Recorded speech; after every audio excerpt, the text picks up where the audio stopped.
CPC case नए session की शुरुआत हम लोग ऑर्डर 14 से करते हैं। Order 14 settlement of issues and determination of suit on issues of law और इश्यूज एग्रीड अपॉन, यानी कि इश्यूज के बारे में बताता है, वाद बिंदु के बारे में बताता है।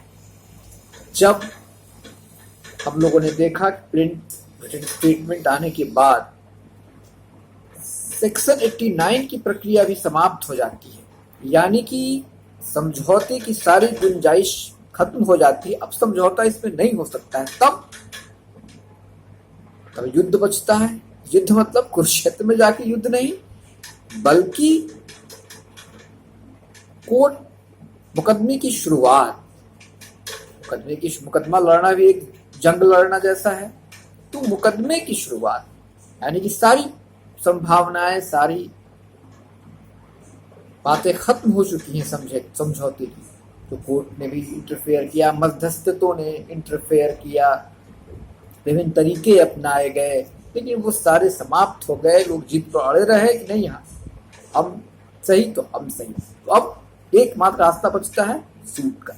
तो सूट पर प्रोसीड होने के पहले कोर्ट ये सर्टेन करती है, ये देखती है, ये तौलती है, ये निर्धारित करती है कि वास्तव में लोगों के बीच में वाद बिंदु क्या है, झगड़े का कारण क्या है, पॉइंट ऑफ डिस्प्यूट्स क्या है, what are the points of disputes in suit. तो यह कैसे होगा? तो पार्टी के प्लीडिंग्स को सामने रख के, प्लीडिंग्स मतलब प्लेंट और रिटन स्टेटमेंट हमेशा याद रखना है। प्लेंटिफ का प्लेंट और डिफेंडेंट्स का प्लेंट। रिटन स्टेटमेंट्स दोनों में से निकाला जाएगा वाद का बिंदु, जहां पे प्लेंटिफ ने एरेज किया है, एलिगेशन लगाया है, और डिफेंडेंट ने उसको या तो डिनाई कर गए, या पार्टली एडमिटेड या पार्टली डिनाइड। कहाँ एडमिट कर रहे हैं और कहाँ डिसेंट कर रहे हैं, कहाँ मतभेद है उन लोगों में। इन सब बातों को उसमें से निचोड़ निकालना, विवाद के बिंदु का निचोड़ निकालना, सारांश निकालना है, दैट इज कॉल्ड इश्यूज। अब ये जो इश्यूज हैं, वाद के बिंदु हैं, ये 3 प्रकार के होते हैं। कानून कहता है 3 प्रकार के वाद के बिंदु होते हैं: issues of fact, issues of law, और mixed issues of law and fact. Issues of fact, issues of law, or mixed issues of law and fact. ये 3 प्रकार के इश्यूज होते हैं। तो इश्यूज को निर्धारित कोर्ट करता है कि जो राइवल कंटेंशंस हैं, यानी कि उसमें जो विरोधाभास, जो विरोधी पक्ष, जो विरोधी बिंदु हैं, विरोध के बिंदु हैं, विरोधी पक्ष नहीं, विरोध पक्षकारों में जो विरोध के बिंदु हैं, जो राइवल कंटेंशंस हैं प्लीडिंग्स में, उनको चुन लिया जाए एक एक करके, और वही निर्धारित कर दिया जाए कि यही आपका मुख्य वाद बिंदु है, मुख्य विवाद का कारण है। बस यही 1 2 3 4 5 10, इसके अलावा और कुछ नहीं। उसी पर पक्षकार गवाही लाएंगे, अपनी अपनी गवाही करेंगे, अपनी बातों को प्रूव करना चाहेंगे और एक डिस्प्रूव करना चाहेंगे। प्लेंटिफ अपनी बातों को प्रूव कराना चाहेगा, डिफेंडेंट उसको रिबट करेगा, और उसमें सफल हो जाएगा तो वो जीतेगा। उसमें प्लेंटिफ अपनी बातों को प्रूव करने में सफल हो जाएंगे तो वो जीत के हकदार होंगे। यही है इश्यूज, राइवल कंटेंशंस को निकाल के डिसाइड करना। तो ऑर्डर 14 सारी प्रक्रिया समाप्त हो जाएगी। अपीयरेंस की, प्लेंट और रिटन स्टेटमेंट की सारी प्रक्रिया समाप्त, ऑर्डर 10 की सारी प्रक्रिया समाप्त के बाद हो सकता है कुछ इस बीच में और भी प्रक्रियाएं चली हो, इंटरलॉकेटरी ऑर्डर्स, इंटरलॉकेटरी पिटिशंस कुछ पड़ा हो, रिसीवर से कुछ पड़ा, रिसीवर का कोई पिटिशन पड़ा हो, या और भी सूट की प्रक्रिया के दौरान कई बातें हुई होंगी। उस सब को पार करते हुए बहुत तरह सिविल सूट के का बहुत सारा स्टेजेस है, वो सब प्रक्रिया चलती रहती हैं। लेकिन मुख्य जो है कि अब युद्ध प्रारंभ होगा ही, यानी कि अब मुकदमा चलेगा ही, मुकदमा को हम टाल नहीं सकते हैं। तो ऑर्डर 14 की प्रक्रिया प्रारंभ की जाती है और सेक्शन 89 को भी पार कर गए। सेक्शन 89 मांग लिया कोर्ट ने कि भाई नहीं, अब वेल विशर्स और मध्यस्थ लोग हार गए, अब मुकदमा शुरू होना है। तब ऑर्डर 14 की प्रक्रिया शुरू होगी और इशूज डिसाइड होगा। तो देखिए इसका ऑर्डर 14 का rule 1, framing of issues. Issues arise when a material proposition of fact or law is affirmed by the one party and denied by the other. Issues arise, issues उत्पन्न होते हैं कब? When a material proposition of fact or law is affirmed. जब material propositions क्या है?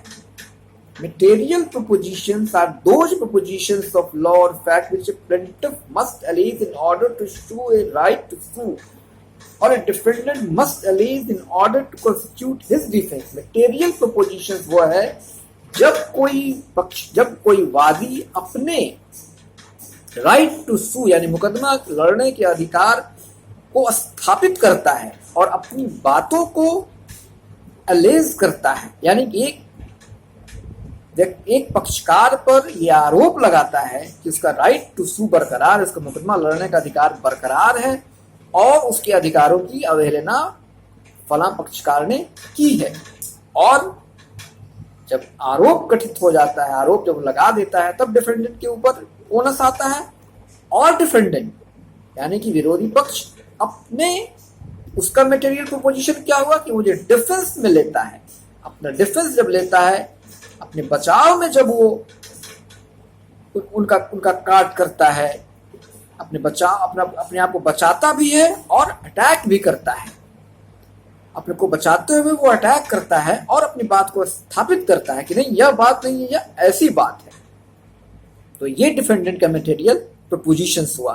तो material propositions plaintiff का, material propositions defendant का, दोनों में से जो मुख्य मटेरियल प्रोपोजिशंस हैं उनको निकाला जाता है और वही निर्धारित कर दिया जाता है और वही इश्यूज होता है। आगे देखिए, material propositions are those propositions of law और fact which a plaintiff must allege in order to show a right to sue और a defendant must allege in order to constitute his defence, जो मैंने बताया। अब at the first hearing of the suit, the court shall, after reading the plaintiff and written statement, if any, after examination under Rule 2 of Order 10, after hearing the parties or their pleas, ascertain upon what material proposition of fact or law the parties that are at variance, and shall thereupon proceed to frame and record the issues on which the right decision of the case appears to depend.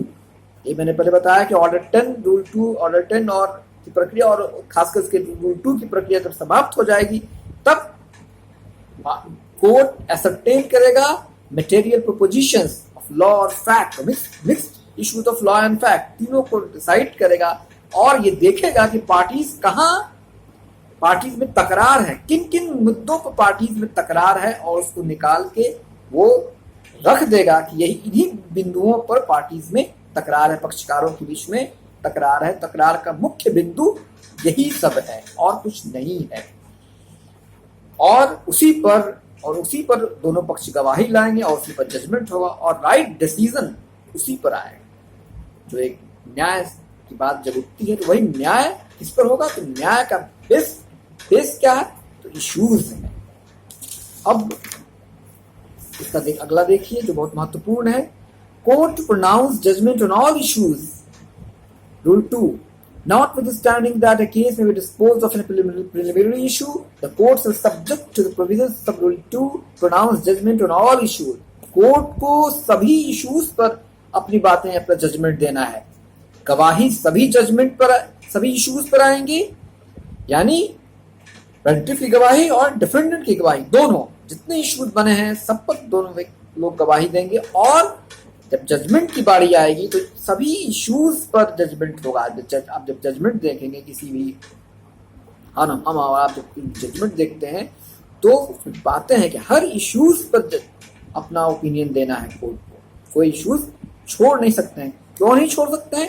तो हर issues important है जिसने court को एक दिशा दी है, court को judgement तक, right decision तक पहुंचने में मदद की है। इसलिए और वही रिलीफ का भी मुद्दा है, वही पार्टीज के बीच तकरार का मुद्दा है, उन पर अपना ओपिनियन देना और हर इश्यूज पर अपना ओपिनियन देते हुए चलना है और जजमेंट देना है, जजमेंट कंक्लूड करना है। ये ऑर्डर 14 के जो महत्वपूर्ण बिंदु थे उनको मैंने डिस्कस किया आज इस सेशन में।